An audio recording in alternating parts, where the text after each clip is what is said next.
chạp trâu từ bên nháiនេះគឺខូចម្លប់ហាង DC ហើយ mainboard ដែលវាគួបនៅបើនៅនេះហើយចាំពេលចាប់ចូលហើយយើងធ្វើតែខូចអានេះខូច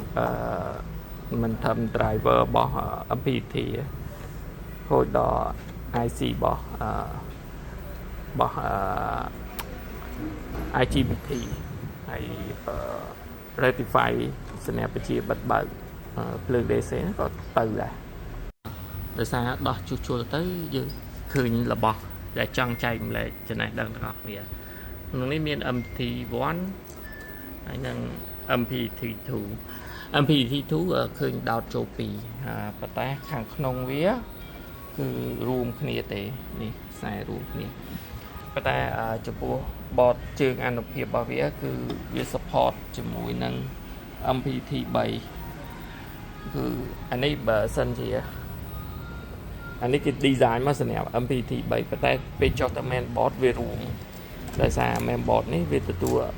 ជើងចេញពី MPT បានតែ2ទេអញ្ចឹង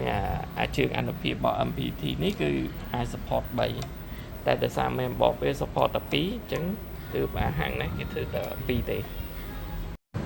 ថ្ងៃនេះយើងជួសជុលហើយឥឡូវយើងដាក់ simulator ស្នាប់គ្រប់ទី2មួយគ្រប់ទី1មួយដែលយើងជួសជុលហើយហ្នឹង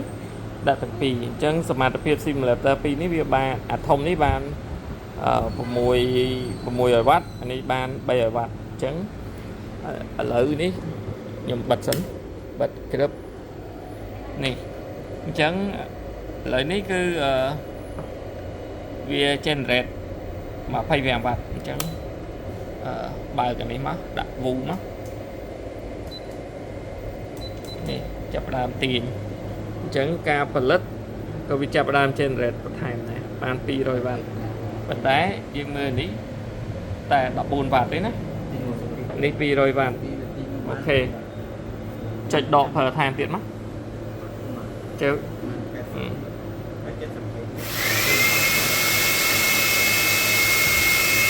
នេះដកប្រើដល់600 វ៉ាត់ជាងប៉ុន្តែនៅលើនេះត3ចេះជាប់មកបានដឹងនេះត8 វ៉ាត់5 វ៉ាត់6 វ៉ាត់ទេប៉ុន្តែនៅលើនេះគឺ500 វ៉ាត់អូខេផលិតបាន500 វ៉ាត់